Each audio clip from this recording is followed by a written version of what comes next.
I was taking out the trash when I saw it. A pregnancy test.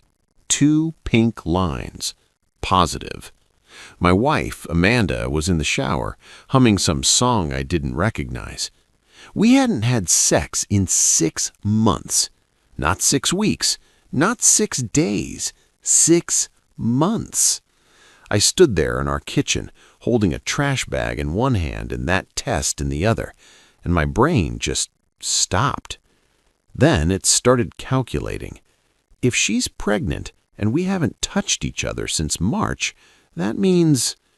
I heard the shower turn off. I had about 3 minutes before she came out. 3 minutes to decide what kind of man I was going to be. The old me would have exploded, screamed, thrown things, demanded answers. But I'd learned something in the last year, something she didn't know about. I'd learned patience. I'd learned strategy. And I'd learned that sometimes the best move is to let your opponent think they're winning. So I did something she'd never expect. I put the test back in the trash, tied up the bag, took it outside, and when she came out of the bathroom in her robe, hair wrapped in a towel, I smiled and said, "Hey babe, how was your shower?" She smiled back. "Good. You okay? You look weird." "Just tired," I said. "Long day." She kissed my cheek, the first time she'd touched me in weeks, and walked to the bedroom. I stood there, phone in my pocket, already composing a text to someone she'd never met. Someone who'd been helping me prepare for exactly this moment. If you want to know what I did next, and why her affair partner's wife called me crying 3 days later, hit subscribe. Because what I found in that trash can wasn't just a pregnancy test. It was the last piece of a puzzle I'd been building for 8 months. And when it all came together, it didn't just end my marriage. It ended 3 others. My name is Nathan Cross. I'm 38 years old, and I live in Austin, Texas. For the last 10 years, I've worked as a software engineer for a mid-sized tech company. Good salary, decent benefits, the kind of job that lets you live comfortably in a city that's gotten way too expensive. My wife, Amanda, is 36. We've been married for 9 years. No kids. Her choice, she said. Maybe someday, just not yet. Someday kept getting pushed back, year after year. I stopped asking around year 5. We lived in a nice house in South Austin, 3 bedrooms, 2 baths, a backyard with a live oak tree that dropped leaves year-round. From the outside, we looked like every other couple on our street. Happy, stable, normal. From the inside, we were strangers who shared a mortgage. The distance started about 2 years ago. Small things at first. She stopped asking about my day, stopped laughing at my jokes, started spending more time on her phone. Work stuff, she'd say when I asked. Amanda worked as a marketing director for a fitness company.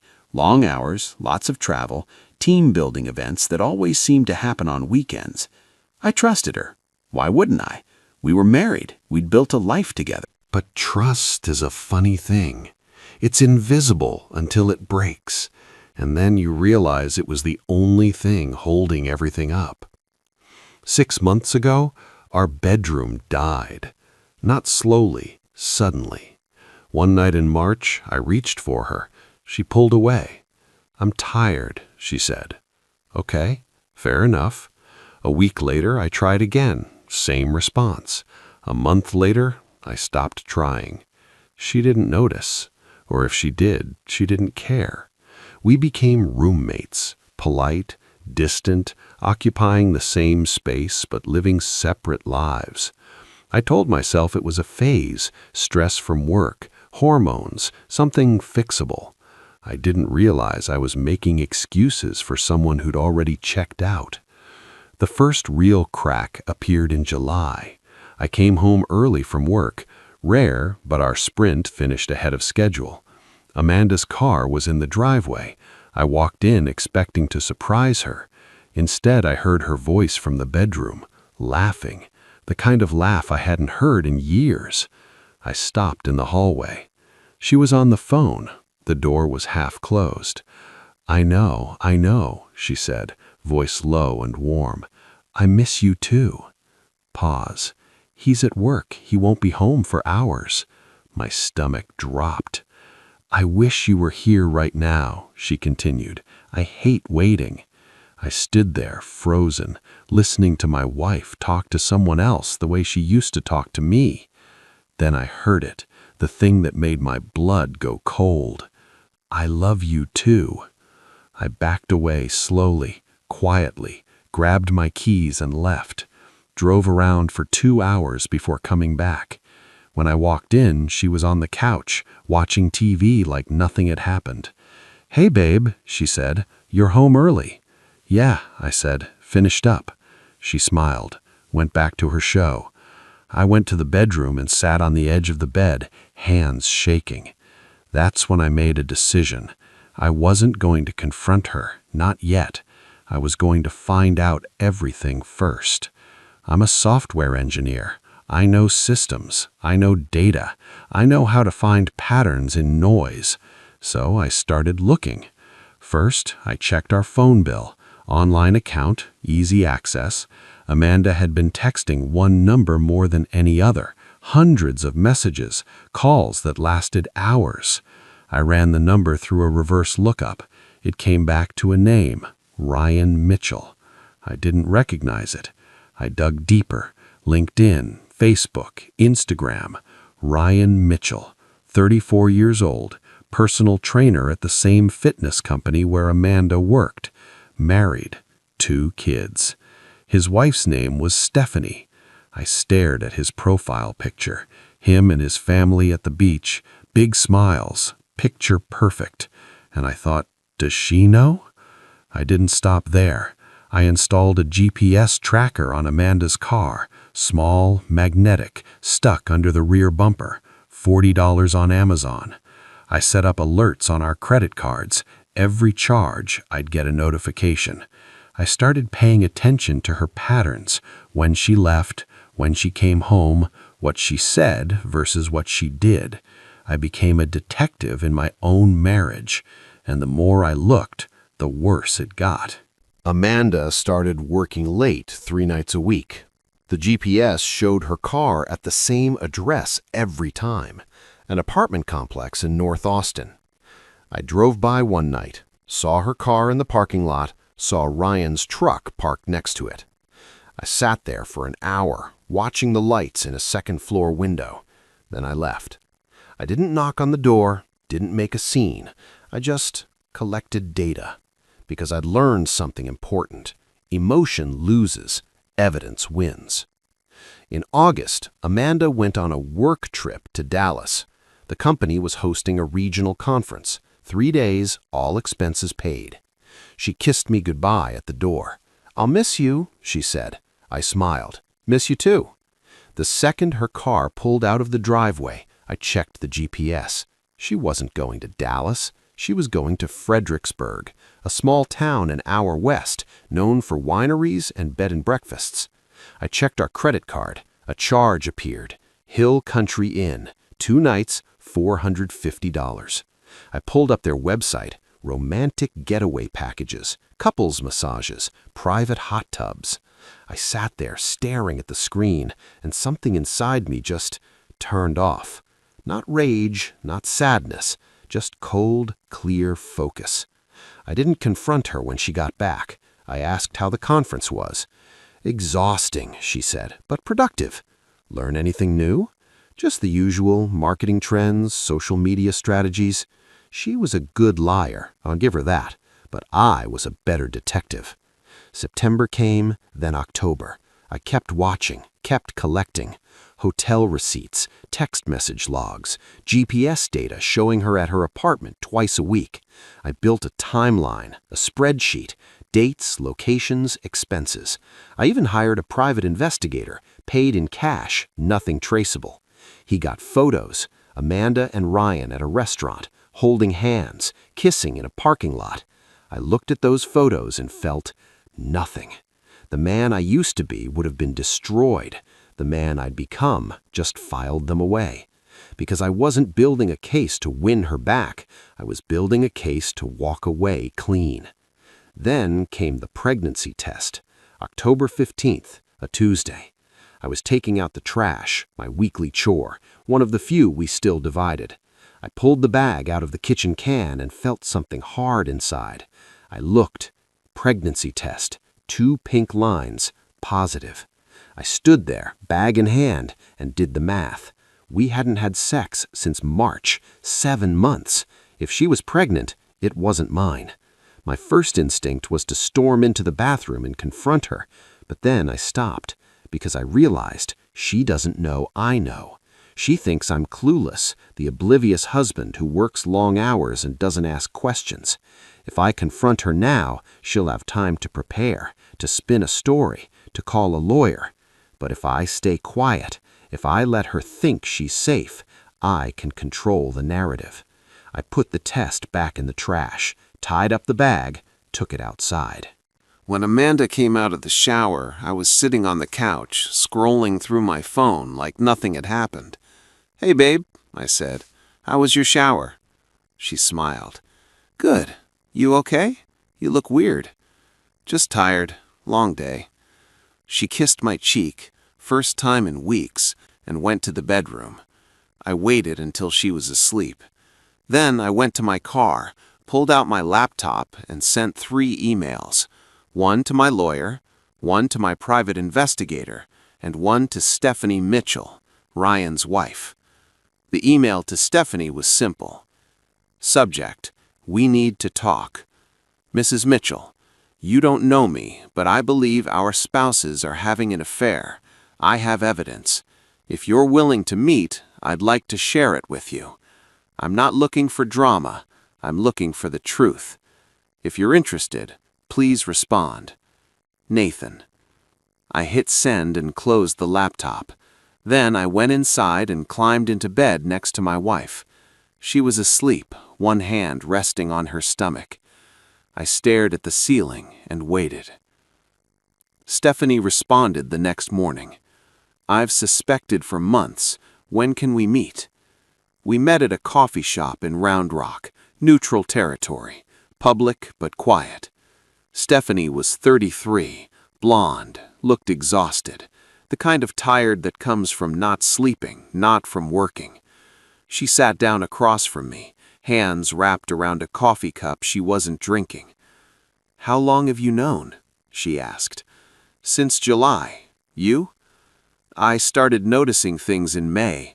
Late nights, new cologne. He started going to the gym more." She laughed bitterly. "Ironic, right? He's a personal trainer." I slid a folder across the table.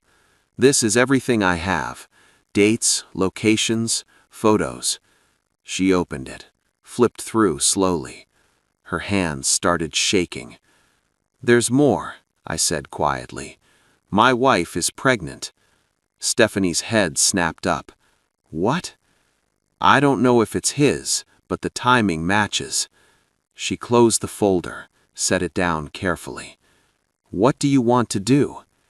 "I want to divorce my wife," I said. "Cleanly, quietly, with evidence she can't dispute." "And you want my help?" "I want us to coordinate, so they can't spin this, so we control the story." She stared at me for a long moment, then nodded. "Okay." Over the next 2 weeks, Stephanie and I became unlikely allies. We shared information, timelines, screenshots. She'd been tracking Ryan's location too. We compared notes. The overlap was damning. Every time Amanda said she was working late, Ryan told Stephanie he was training a client. Every work trip Amanda took, Ryan had a fitness conference. They weren't just having an affair. They'd built a whole second life, and now apparently they were bringing a child into it. I still hadn't confronted Amanda. I played the role of the oblivious husband, smiled, made small talk, pretended everything was fine. But I was moving pieces into place. I met with my lawyer, filed preliminary paperwork, opened a separate bank account. I documented every shared asset, every joint account, every piece of property. I moved money, carefully, legally, into accounts she couldn't access. I wasn't hiding assets, I was protecting them. Because I knew the moment she found out I knew, she'd try to take everything. The confrontation came on a Saturday. Amanda was in the kitchen, making coffee. She'd been quieter than usual all week. I walked in, phone in hand. "Hey," I said casually, "can we talk?" She looked up. "Sure, what's up?" I set my phone on the counter, opened the Photos app, turned it toward her. On the screen, Amanda and Ryan kissing in a parking lot. Her face went white. "Nathan, how far along are you?" I asked calmly. She froze. "What?" "The pregnancy test, in the trash. How far along?" Her mouth opened, closed. I don't... "We haven't had sex in 7 months," I continued, voice steady. "So unless this is an immaculate conception, I'm guessing it's Ryan's." Tears started falling. "Nathan, please." "Does he know?" I haven't told him yet." "Does his wife know?" She blinked. "What?" I picked up my phone, pulled up another photo, this one of Stephanie and me at the coffee shop. "Stephanie and I have been comparing notes," I said. "Turns out you and Ryan aren't as careful as you thought." Amanda's legs gave out. She sank into a chair. "How long have you known?" she whispered. "Long enough." She tried to explain, to justify. "You were never home. You stopped trying. I felt invisible." I listened without interrupting. When she finished, I said one thing. "You could have left. You could have been honest. Instead, you lied for months." "I'm sorry," she sobbed. "I know, but sorry doesn't fix this." I slid a folder across the table. "These are divorce papers. I'm filing on Monday. You can sign now or you can wait for your lawyer. Either way, it's happening." She stared at the folder like it was a bomb. "Nathan, please, we can work through this. Counseling, therapy, whatever you want." "I don't want to work through this," I said quietly. "I want to move on." She didn't sign that day, but she did call Ryan. I know because Stephanie texted me. "He just got a call. He's freaking out." An hour later, my phone rang. Unknown number. I answered. "Hello?" "This is Ryan." His voice was tight, angry. "We need to talk." "No, we don't." "You can't just..." "I can, and I am. You want to talk to someone? Talk to your wife. She's got questions too." I hung up. 5 minutes later, Stephanie texted, "He just walked in. This is going to get ugly." I texted back, "Good, let it." The next week was chaos. Amanda moved out, stayed with a friend. Ryan and Stephanie separated. She filed for divorce 2 days after I did. The fitness company got wind of the affair. 2 employees, both married, 1 pregnant, and launched an internal investigation. Ryan was fired. Amanda was put on administrative leave.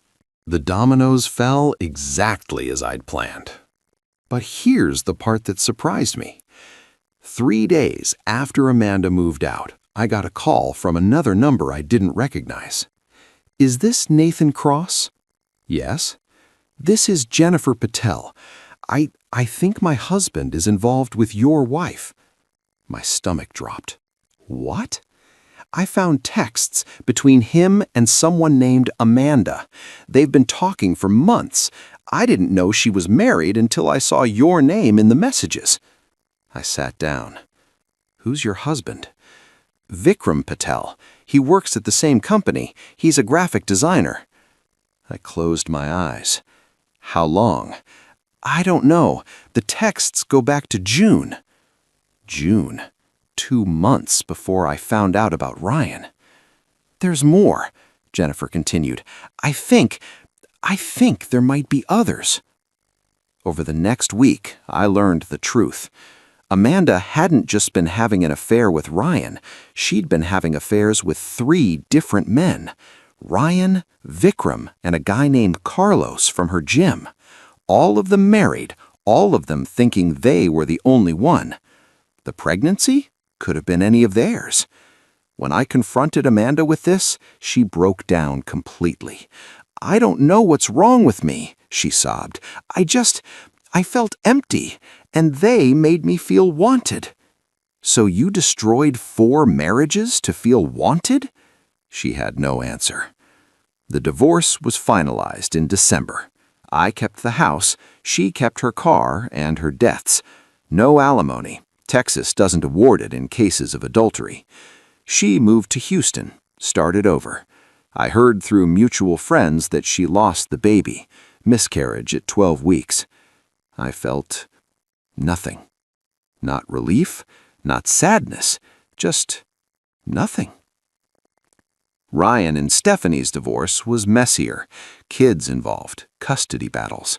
Last I heard, he's living with his parents, working at a different gym. Stephanie got the house and primary custody. Vikram and Jennifer tried counseling. Didn't work. They separated in January. Carlos's wife, Maria, filed for divorce too. 4 marriages, all destroyed by one person's inability to be honest. I stayed in Austin, kept my job, kept my house, started therapy, not because I was broken, but because I wanted to understand how I missed the signs for so long. My therapist said something that stuck with me. You didn't miss the signs, you chose to trust. That's not a weakness, that's love. Maybe, but it's also a lesson. 6 months after the divorce, I was at a coffee shop, working on my laptop. A woman sat down at the table next to mine, knocked over her coffee. It spilled everywhere. "Oh my God, I'm so sorry," she said, grabbing napkins. I helped her clean up. We laughed about it. Her name was Claire. She was a teacher, divorced, no kids, new to Austin. We talked for an hour, then 2. At the end, she said, "I don't usually do this, but would you want to grab dinner sometime?" I hesitated, not because I didn't want to, because I was scared. But then I thought about the last year, about the trash bag, the pregnancy test, the lies, and I realized I could let that define me, or I could choose to move forward. "Yeah," I said, "I'd like that." Claire and I have been dating for 4 months now. She knows about Amanda, about the affairs, about the pregnancy test. She listened without judgment, without trying to fix me. And when I told her I was scared of trusting again, she said, "That's okay, we'll go slow." Slow is good. Slow is honest. Slow is what I need. I still think about that moment sometimes, standing in my kitchen, holding that pregnancy test, deciding what kind of man I was going to be. I could have exploded, could have burned everything down in rage, but I didn't. I chose patience, strategy, evidence. And in the end, I didn't just survive, I won. Not because I destroyed her, because I protected myself. If you've ever found something that shattered your world, if you've ever had to choose between rage and clarity, if you've ever rebuilt from nothing, this one's for you. Comment, "I chose me," if this story hit home. Hit subscribe for more stories about the quiet strength it takes to walk away with your dignity intact. Because the best revenge isn't making them suffer, it's building a life they'll never be part of.